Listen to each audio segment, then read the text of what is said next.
que es diferente a abdomen agudo en pediatría, ¿ya? Entonces, yo creo que ustedes en algún momento de su formación sí han visto casos de abdomen agudo, ¿verdad? Entonces, es una patología que es una verdadera emergencia. Y entonces, cuando estamos cuando escribimos abdomen agudo, sabemos que puede ser algo bien abusados para tratar de no equivocarnos y no demorar mucho y remitir así lo más rápido posible, bien claro, examinando bien, porque nuestro examen debe ser bien prolijo, remitir al cirujano.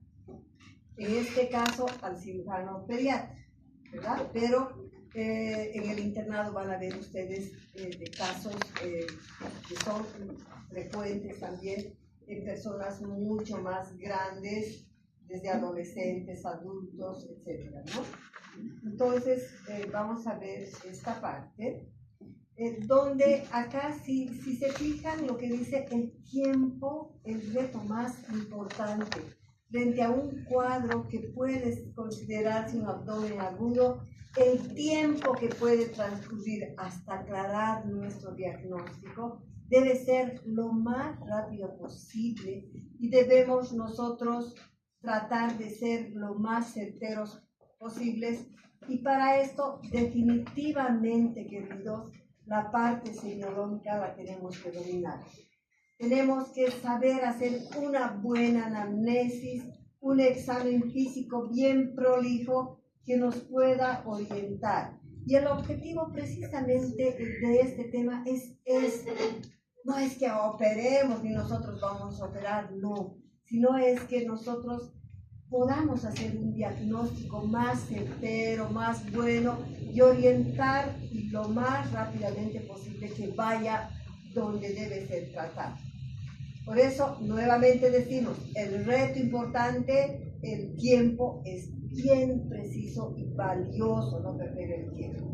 El retraso en el diagnóstico aumenta, fíjense, exponencialmente la morbilidad e incluso puede llegar no solo la morbilidad, sino también la letalidad, porque un retraso muchas veces en cierta forma puede ser tardío y puede llevarnos, digamos, a la muerte. ¿A qué se deben generalmente estas situaciones que llevan, digamos, a una situación de ese tipo, a la isquemia? Pueden ser situaciones, fíjense, de compresiones, de que no hay una buena circulación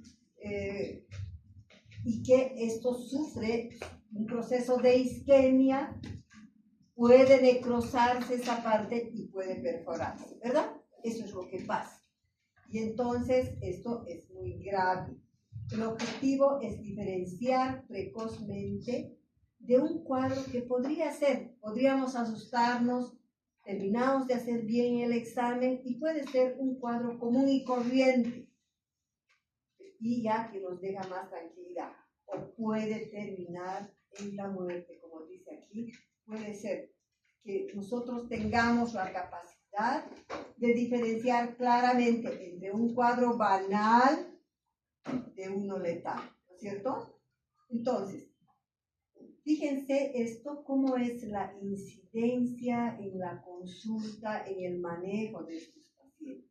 El volumen de casos que puedan significar un abdomen agudo. El volumen. El dolor abdominal agudo representa el 5% de las consultas de urgencias pediátricas. Es decir, urgencias pediátricas es un sinfín de casos, una fiebre muy elevada, una deshidratación, una neumonía, todo lo que se les pueda ocurrir, algo grave que pone en riesgo la vida del paciente. De ese total de formas graves, el dolor abdominal representa un 5%. Ese es el volumen de que nosotros esperamos, digamos, ver en esta situación. La urgencia solo representa, fíjense, entre el 1 y el 8% de esos pacientes, de ese 5% que son así, pueden representar una urgencia pediátrica, ¿no es cierto? El 1 al 8% requerirán cirugía y una gran mayoría puede ser que no. Fallar en este pequeño porcentaje, chicos, es catastrófico. Entonces, por eso que nosotros tenemos que estar bien abusados. Y frente a la duda, queridos, siempre, siempre, no se olviden esto, frente a la duda, es preferible pasar por demás. Que nos digan, no importa que nos digan, escucha, no sabe diagnosticar esto. ¿A qué? Por miedo a que nos digan eso, nos quedemos y esperemos regresar mañana, te voy a hacer más otros laboratorios, etc. Más otras cosas. Es preferible remitir cuando ustedes tienen esa cosa que les parece que es agudo, es preferible que vayan. Siempre yo les digo eso, es preferible pasar por demás, ¿no es cierto? Y que les digan, no, tranquilo, no fue nada, era solamente eso. A que sea una cosa que ha avanzado horas y que ha empeorado el pronóstico de ese paciente. Existen situaciones donde se deben tomar en cuenta cuando nosotros estamos examinando este tipo de pacientes.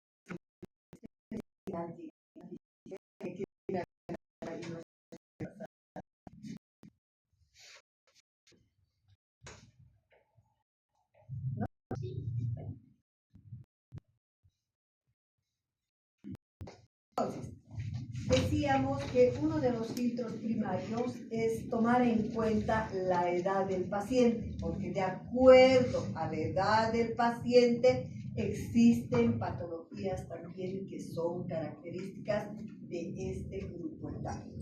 Por ejemplo, aquí fíjense, se divide en todo lo que corresponde en realidad a la pediatría. La etapa neonatal, ya saben ustedes que va hasta los 28 días desde el día que nació, lactante desde el mes de edad hasta un día que cumpla 2 años, preescolar desde los 2 años al año y escolar hasta los 11 años, 11 meses, un día antes a que cumpla 12, en otras palabras, ¿ya? Y adolescente, ya saben, de 12 a 18 años, que está la gran mayoría. Entonces, en este grupo de neonatos, fíjense las situaciones que pueden representar un abdomen adulto. Hay las atresias intestinales. Atresia es una malformación congénita que no hay un desarrollo adecuado, está atrésico, una determinada vez. Es una emergencia, porque necesitamos continuidad, ¿no es cierto? O a veces las fístulas, por ejemplo, que comunican un órgano, la vía respiratoria, por ejemplo, que está comunicado con la vía digestiva.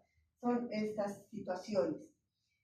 Estas son relativamente frecuentes. La enterocolitis necrotizante. La enterocolitis necrotizante, chicos, es patología propia del neonato. Y incluso dentro de este grupo del neonato es propia del prematuro. Cuanto más chiquitito, este prematuro que tenga menos edad gestacional, pónganse 34 para abajo, 34, 30, hasta de 28 semanas de gestación son capaces de sobrevivir, ¿verdad? Con dificultad, pero pueden salir.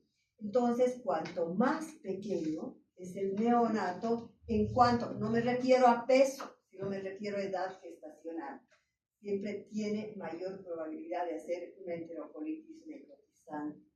Y esta enterocolitis necrotizante, fíjense, se produce por una isquemia. Ese recién nacido, por ejemplo, entre las causales de la enterocolitis necrotizante está el inicio muy temprano de la vía oral, de leches, particularmente de leches de fórmula, en vez de la lactancia materna, que podría entrar por una sonda nasogástrica o por goteo, etc. El inicio muy temprano. la permanencia de la sonda nasogástrica por mucho tiempo, las otras comorbilidades, otras patologías asociadas con ellas, entonces predisponen a que haga una enterocolitis necrotizante. Fíjense, por ejemplo, que ese niño haya nacido mal y esté en shock. Y ya hemos visto esta parte que es lo que pasa, ¿no es cierto? Cuando en el shock séptico, ¿se acuerdan, verdad? Cuando disminuye la perfusión del cuerpo, es decir, disminuye la cantidad de sangre que va a llegar al cuerpo, entonces el organismo protege órganos vitales, ¿verdad? Protege corazón, protege, ¿qué otro órgano vital? Cerebro y suprarrenales. Entonces, ¿a expensas de qué? A expensas de producir vasoconstricción en otras estructuras que no son tan vitales. Y entre esas, ya sabemos, es el plexo subcutáneo, es toda la vascularización peritoneal de los intestinos. Y ahí, justamente, se producen isquemias, vasoconstricciones tan sostenidas en los vasos tan pequeñitos de los prematuros que hacen que muchas veces se vea, digamos, el intestino se ve totalmente hipóxico y está haciendo una isquemia. Y después de la isquemia viene la necrosis. ¿Saben lo que es necrosis, no es cierto? La muerte celular, que secundariamente va a perforarse esa zona. Entonces, ese es el mecanismo, la fisiopatología, si quieren, del enterocolitis necrotizante. Se perfora y el abdomen es estéril, ¿no es cierto? Entonces, ya pasa directamente, digamos, toda la flora bacteriana a ese espacio y se produce una gran infección y que puede ir secundaria a la muerte, ¿cierto? Esa es la enterocolitis necrotizante propia del neonato, que representa un abdomen agudo.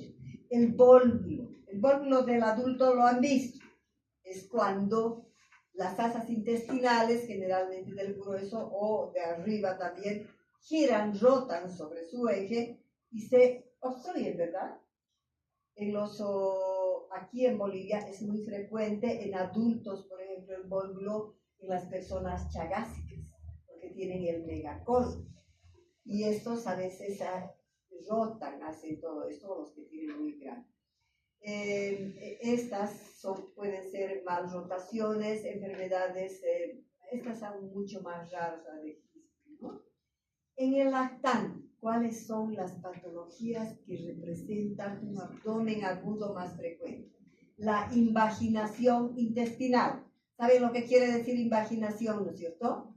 Cuando el intestino entra dentro al lumen del propio intestino. Digamos, esto es así un continuo, hay un peristaltismo muy acelerado y entonces este intestino entra dentro del lumen. Y entonces esta parte comprime a los vasos sanguíneos y puede ocurrir también desastres como perforaciones, necrosis. Ese es el problema. Lo mismo que una hernia, chicos.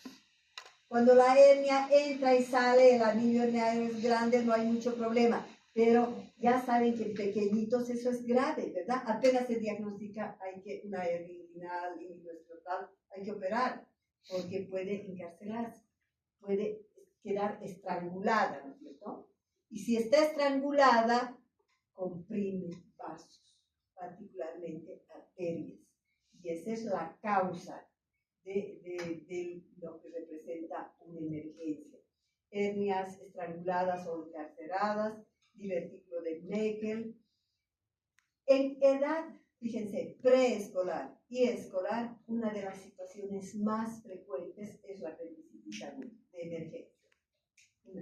Es la causa quirúrgica más frecuente en este grupo etario, la apendicitis, ¿no? Y la apendicitis ya lo vamos a ver un poquito más separado, aunque aquí ya se quieren tomar en cuenta el retraso. ¿Qué nos enseñaban antes, chicos? Que ante la sospecha de una apendicitis, nosotros inmediatamente hacemos un hemograma, ¿no? Y ante la sospecha, Después de ver el hemograma, que ya son características especiales, se hace todo el examen físico y si hay sospecha, por eso estamos hablando de sospecha, debe ir referido inmediatamente al cirujano. Por eso dice, si diagnosticaste una apendicitis durante el día, antes de que se ponga el sol, ese niño debe estar operado. Y si diagnosticaste que viene en la noche el paciente, antes de que amanezca, debería estar operado. ¿No? Es así, antes de la puesta del sol y antes de que amanezca. Eso es lo que siempre nos enseñan. Con lo cual nos dicen, debe ser así rápido este proceso. ¿Ya? También puede haber adenitis mesentérica. No es tan frecuente como la apendicitis, sin embargo, a veces hay dolores abdominales que parecen una apendicitis, pero está medio raro, se va el dolor acá y parece que fuera retrocecal, o no es muy claro. Ahí tenemos que aclarar muy rápidamente con una ecografía esto. Y ahí se ven las adenopatías infartadas grandes. Y puedo repetir, generalmente, a veces esto no es quirúrgico, pero es un cuadro que parece un abdominal. ¿Ya? En la adolescencia, fíjense, sigue siendo la apendicitis. La apendicitis es un cuadro, chicos, que estos dos grupos etarios, preescolares, escolares y adolescentes, es lo más frecuente. Sin embargo, se han visto casos, hay casos desde un año, así bebecitos que tienen apendicitis. Es rarísimo, pero hay. Y lo mismo, hay gente adulta mayor que está siendo operada de apendicitis, ¿verdad? Entonces, encontramos nosotros, pero dentro de ese abanico tan grande, tenemos este grupo etario preescolar y adolescente, donde es más frecuente. La apendicitis aguda, dicen adolescente, hace un pico de incidencia. Es así, uno de los más grandes. Y también otro problema en este grupo etario, en las mujeres o en los varones, puede ser la patología de anexos anexiales. Torsión ovárica, el pedículo del ovario puede torcerse o puede torcerse el testicular, torsión testicular. Son también estas patologías. Ahora, hay un filtro o dos que está referido a los cuadros sindrómicos. Hay un síndrome inflamatorio. El síndrome inflamatorio casi siempre está precedido de un proceso infeccioso o inflamatorio, hay una irritación peritoneal, hay dolor intenso y está bien localizado donde está el proceso infeccioso, bien localizado a esa zona. Y hay, por ejemplo, los signos clínicos que te hablan de este síndrome, donde el niño presenta una postura antiálgica. Esta es, ustedes saben esta, ¿verdad? En semiología hemos aprendido, que entra así. Está echado y está así, en posición antiálgica. Y cuando entra incluso al consultorio, entra así, agachado, agarrándose el abdomen. Esa es la postura antiálgica y muchas veces sabe que al estarse quietito le alivia un poco el dolor. Por lo tanto, en la mesa del examen el paciente queda quieto, trata de moverse lo menos posible. Y la posición antiálgica típica. El síndrome oclusivo es sinónimo del síndrome obstructivo, si quiere. Hablamos de obstrucción intestinal, ¿cierto?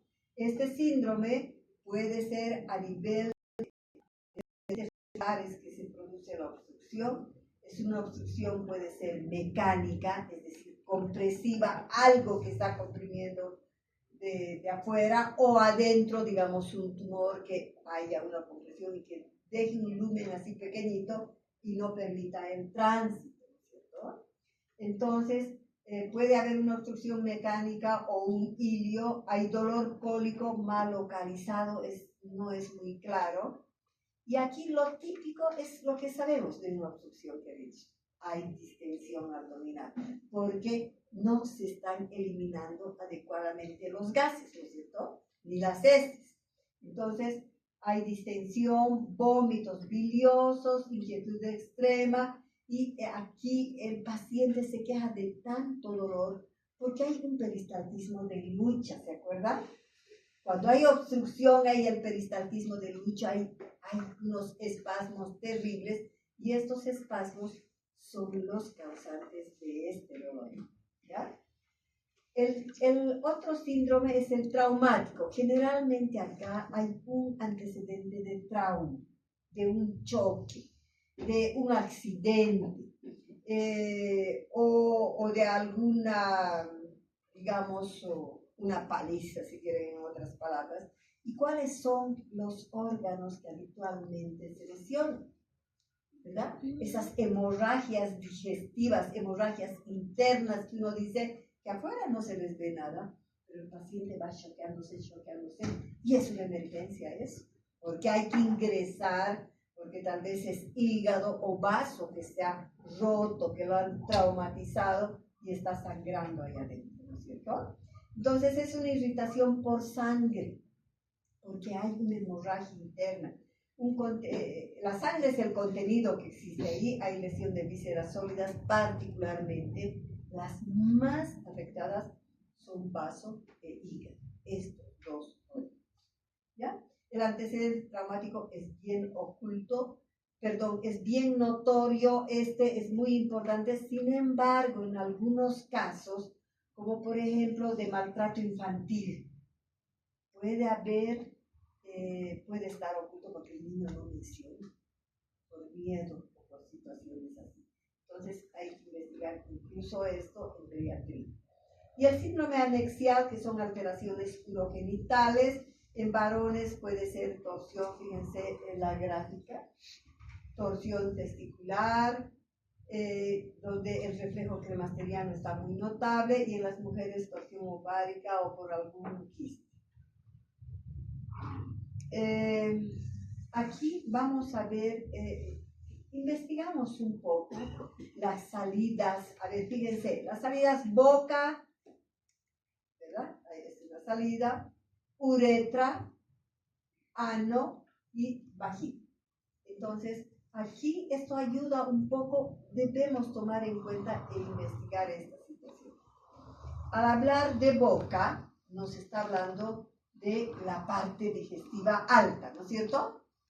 Porque si la obstrucción es aquí en intestino grueso terminal, no vamos a encontrar nada que salga por la boca. Entonces es una obstrucción alta esta. La boca, cuando sospechamos, cuando hay algún problema, presencia de vómitos, y tenemos que investigar qué tipo de vómitos son, si son alimenticios, si son biliosos, si son fecaloides, y la ingesta también, averiguar qué pasó con la ingesta reciente, si también lo vomitó, o si hay anorexia, ¿no? Estos son signos que nosotros tenemos que estar pendientes y debemos averiguar. Por la uretra, obviamente está haciendo alusión a todo el sistema urinario, ¿no es cierto? Entonces, averiguar la frecuencia de la micción, si hay polaquiuria, si hay disuria, si hay hematuria, color de la orina, descartar infección urinaria o irritación vesical por apéndice pélvico. Es decir, hay apéndices que en su posición cotidiana están en fosa ilíaca derecha, ¿no es cierto? Pero hay algunos retrosecales, ¿saben ustedes eso? Que hay otros que están dirigidos, como en este caso, apéndice pélvico o apéndice en otra situación también. Entonces, esto tenemos que ver para descartar otros procesos que podrían ser esos, ¿no es cierto? Cuando hay un problema a nivel de la eliminación por ano, estamos hablando de problemas digestivos bajos. Y tomar en cuenta la última deposición, ausencia de gases, de eliminación de gases. No hay eliminación de gases ni de heces, ¿no es cierto? Esto nos habla de una oclusión. Y la diarrea con moco y sangre, jalea de Grosselia, es también de un componente, digamos, de obstructivo, que deja ese tipo como como una mermelada de grosella, que es una mezcla de moco con sangre, ¿ya? Entonces, si nosotros a nivel ginecológico examinamos vagina, tenemos que averiguar también si hay un flujo vaginal, cuándo ha sido la menarquia, la fecha de la última menstruación en adolescentes, si ha habido actividad sexual. Y una de las causas es particularmente esta, que puede parecernos un abdomen agudo por presencia de sangre o por ruptura de este embarazo ectópico, ¿no? Y ya debido estar llevando ustedes. ¿Cómo es la cronología del síntoma? Aquí tenemos que ver. En un abdomen quirúrgico, por ejemplo, aquí el más típico, ponen el ejemplo, una apendicitis o una obstrucción. Son las dos causas más frecuentes en niños, una apendicitis aguda o un síndrome obstructivo de obstrucción intestinal, ¿ya? Entonces, en cualquiera de estos casos podemos nosotros encontrar dolor abdominal agudo como primer síntoma, que luego puede instaurarse los vómitos después de que ha iniciado el dolor. Habitualmente es el curso, es cómo se presenta en la evolución. Dolor abdominal inicialmente, empieza el cuadro así, y va seguido de vómitos, ¿ya? Y su alerta es alerta roja si hay vómito bilioso. En los niños verdes sugiere casi siempre una obstrucción intestinal hasta no demostrar lo contrario. Entonces, estos vómitos que ustedes tienen que ver o les han contado era verde así, debe hacer sospechar muy fuertemente que se trata de una obstrucción. En cambio, un abdomen de patología médica que no es quirúrgico, por ejemplo, una gastroenteritis. Gastroenteritis, chicos, es sinónimo de diarrea o de cuadro diarreico. Lo que hemos llevado, ¿verdad? Es un cuadro médico. Entonces, habitualmente hay vómitos iniciales. A veces, cuando la mamá viene, mi hijo está mal, que está bien decaído y tiene vómitos, y tiene diarrea, uno tiene que preguntarle. La madre dice, no. En general, queridos, ustedes pueden decir a la madre, puede ser que sea un trastorno gastrointestinal, pero a veces el vómito es antesala durante 24 horas solo de vómitos y recién después de un día aparece una diarrea, pero fatal, ¿ya? No es la regla, pero es muy frecuente esa forma de presentación. Por eso aquí también dice los vómitos y o diarrea como síntomas iniciales, el dolor abdominal que aparece simultáneamente casi junto a todo esto o después de los síntomas gastrointestinales. Entonces, ¿qué pasa en la diarrea? El peristaltismo está terriblemente acelerado, ¿verdad? Y hay espasmos. Hay espasmos. Estos espasmos o a veces están llenos de gases. La distensión mecánica, ustedes saben que es capaz de producir espasmos, ¿no es cierto? A nivel del intestino. Esto o en general ocurre así. La fiebre alta, dice como nota, la fiebre alta temprana y diarrea sugieren cuadro autolimitado, es decir, un cuadro que va a pasar. La mayoría de los cuadros gastrointestinales en pediatría son virales, la gran mayoría, seguidos de parasitarios, ¿verdad? De ameba, de giardia, y los menos son las bacterias, ya sabemos eso, hemos aprendido, ¿no?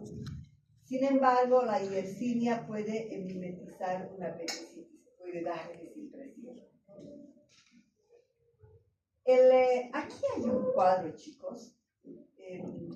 Como esto es actualizado, queridos, yo prefiero hablarles muy claramente sobre esto. Para mí esto es terriblemente controvertido, porque aún en los últimos congresos así actuales se repiten frecuentemente por grandes maestros todo, que el uso de digamos, antiinflamatorios o analgésicos en un dolor abdominal en pediatría no debería darse, porque enmascara. Y de verdad hacen casuísticas, he escuchado casuísticas de casos terribles en cirugía pediátrica, donde cómo se han retrasado problemas acompañados con dolor abdominal que les han dado particularmente AINES. El famoso ibuprofeno, el diclofenaco, esos dos, pero mucho más que el diclofenaco, el ibuprofeno, porque está ya sabido hace tiempo, desde la época del COVID, que están utilizando mucho esto porque calma incluso dolores, aunque son antiinflamatorios, pero calman incluso dolores viscerales, ¿no? Entonces, enmascaran cuadros. Pero sin embargo, fíjense qué dice, y qué es mejor no utilizar, porque casuísticas así terribles donde no se debe usar. Pero ¿qué dicen acá? Aquí comparan el paradigma clásico, el de toda la vida, que es, lo ponen entre paréntesis, obsoleto, donde hay en este caso, el médico, así estamos, yo he visto y realmente está comprobado esto, un paciente que está con dolor abdominal y no se le da ningún analgésico, obviamente le sigue doliendo, ¿no? Entonces es un dolor severo no tratado y el niño obviamente, aquí dice, el niño está ansioso, está llorando y muchas veces presenta fenómenos, digamos, como para contrarrestar esta situación, contracción voluntaria extrema de la pared abdominal que puede hacer confundir, ¿no? Y por eso dice, el examen físico es imposible y poco fiable, y el diagnóstico muchas veces puede ser erróneo también.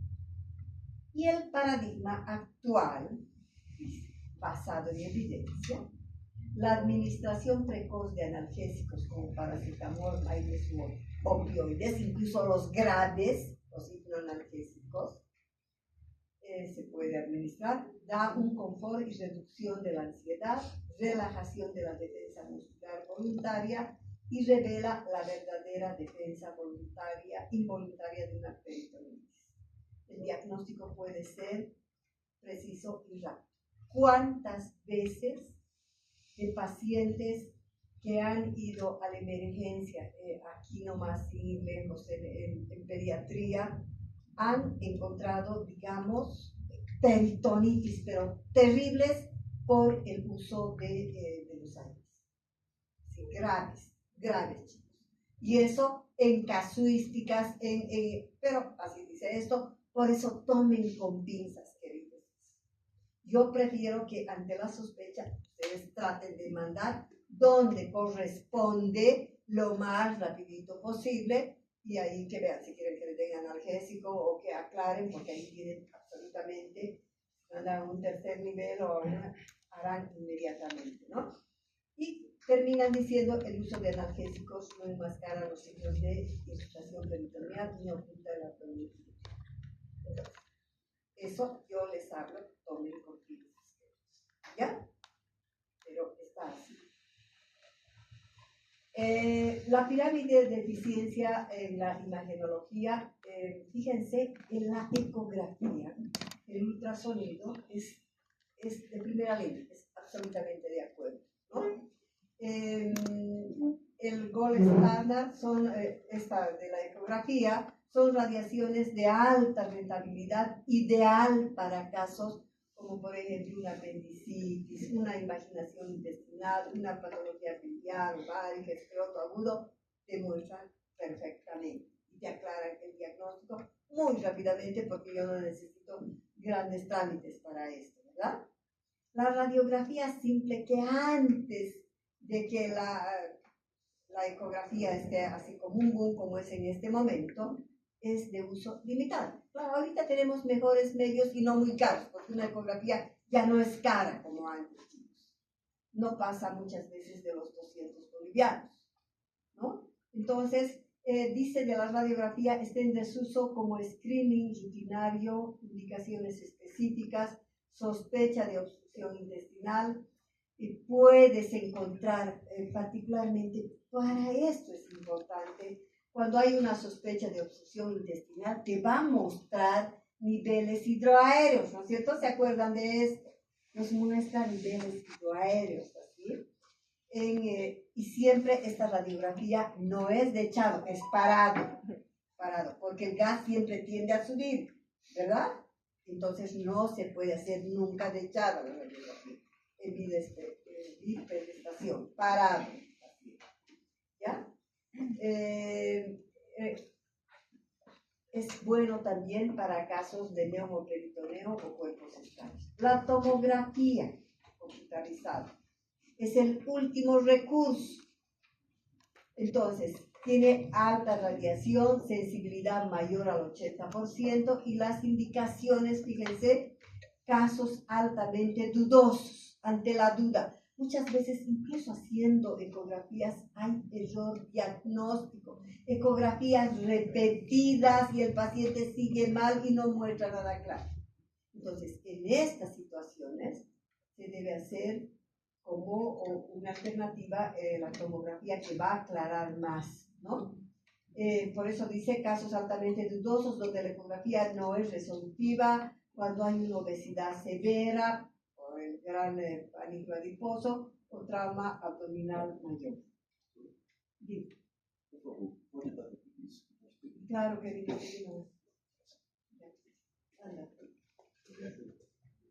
Más bien que nadie está tosiendo, o se están aguantando. También. Pero donde voy, ahorita los cursos en San Simón, Dios mío, todos tosían.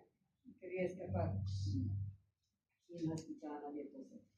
Pero si alguien quiere toser, queridos, mejor salen calladitos, no me dicen nada, ni planees, nada. Salen y van a toser. ¿Ya? Porque estamos en un ambiente cerrado. Bueno, pasamos esto.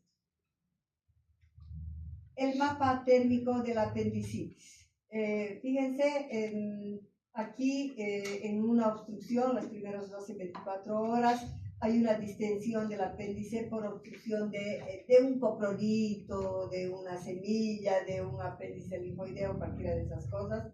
El dolor visceral es difuso, sordo, referido inicialmente a la parte periumbilical y luego se va hacia el intestino medio y finalmente termina localizándose, ya saben ustedes dónde, ¿verdad? En la fase 2, inflamación transmural e isquemia, la inflamación irrita el peritoneo, hay irritación peritoneal, por eso hacemos estas diferentes maniobras, ¿verdad? El dolor es somático, agudo, bien localizado, migra a fosa ilíaca derecha y aparecen los signos de Rosen, de Blücher, de Pesa. La mecánica de la invaginación. Fíjense, chicos, cómo aquí está hablando de cómo ocurre la invaginación intestinal, ¿ya? Entonces, un poquitito aclaramos esto. Ya saben que es cuando el intestino mismo se introduce sobre el intestino, ¿verdad? Y una de en pediatría, las causas más frecuentes es la diarrea. O a veces en estos niños hiperactivos que corretean una barbaridad, a veces de pronto de estar correteando sienten un dolor agudo, ¿no? Pero la diarrea está entre las primeras causas. El mecanismo, el efecto de telescopio, es un segmento del intestino del ilio que se introduce dentro del colon adyacente, ¿ya? Arrastrando todo el mesenterio, se mete. El peligro que causa congestión venosa, además de pared isquémica. Y cuando hay isquemia, hay ya compromiso de arterias, ¿verdad? Que pueden producir necrosis. Con eventual necrosis y obstrucción completa. Esta imagen, fíjense, así como en círculo, es la típica.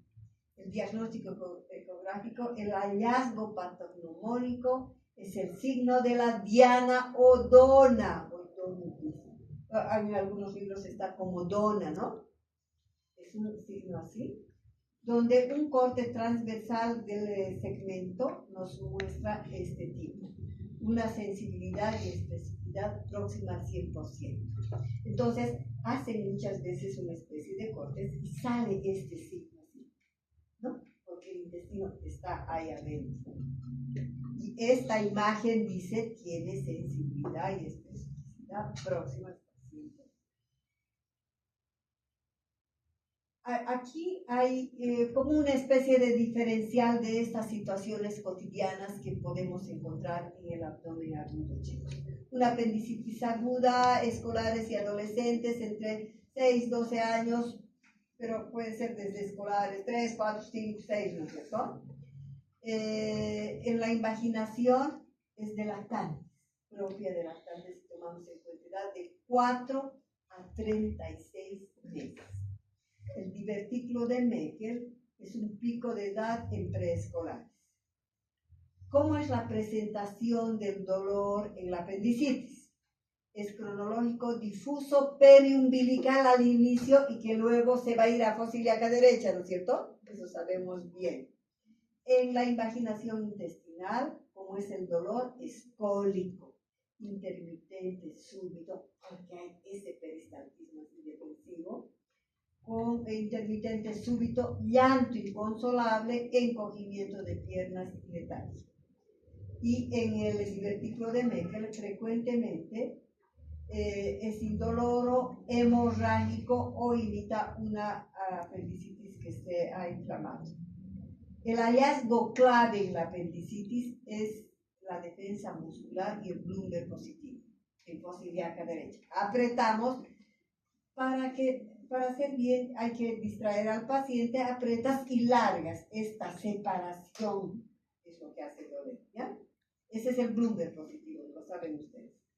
En la invaginación intestinal, en las heces, hay un sangrado, mezcla de moco, y eso es la jalea de Grosselia, en jalea de Grosselia, y que es sangre, moco, y es un signo tardío. Ya es bien tardío cuando ya está bien avanzado. Y en el divertículo de Meckel, el sangrado digestivo, o en las heces, sangrado digestivo bajo, indoloro, y melenas o retrorragia. Las banderas rojas, cuando detener el manejo conservador e intervenir, el vómito bilioso verde, ya hemos dicho, ¿se acuerdan? Debemos sospechar en una obstrucción mecánica. Una obstrucción. El tiempo, el dolor localizado, continuo y en aumento por más de 6 horas. Es otra alerta, que no pasa con nada. Sigue el dolor. Es típico en la obstrucción, es típico en la apendicitis, no para. La alerta 3, la pared, porque cuando nosotros palpamos abdomen, siempre casi de memoria ponemos abdomen blando, depresible a la palpación superficial y profunda, eso ponemos de memoria, ¿no es cierto? Entonces, de pronto, si nosotros encontramos una resistencia involuntaria, vientre en tabla, ¿han palpado alguna vez vientre en tabla? Realmente es duro como una tabla, chicos. Es así, hay una resistencia. Y eso ya le está indicando un cuadro grave, una perforación. Es grave eso, ¿no? Resistencia involuntaria, vientre en tabla o dolor severo a la percusión y descompresión es signo inequívoco de peritonitis. Así, urgencia. Sigue el acto que tiene que mandar. Y la alerta 3, la pared, la resistencia involuntaria, también el vientre en tabla o... No, esto, perdón, es lo mismo, ¿ya? Es la 3, está mal escrito. La alerta 4, la deposición. Ese es con sangre y moco, jalea de Grosselia, que me habla de qué? Sí, de invaginación, sin evidencia de fisura nasal. La alerta 5, la hemodinámica, dolor abdominal acompañado de palidez, sudoración fría, hipotensión, letargia, un shock o sepsis. ¿Ya?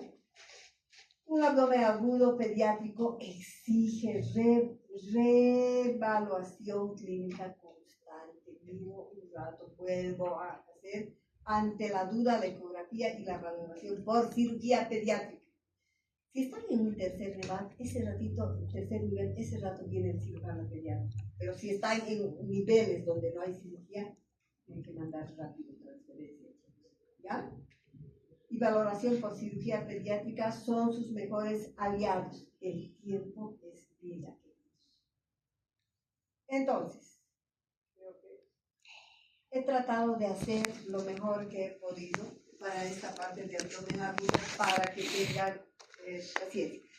Como les digo, esa parte que para mí también me ha hecho, pese a que yo así congresos, todo donde dicen no utilizar esto, sin embargo, hay eso. Entonces, tomen con pinzas, queridos estudiantes.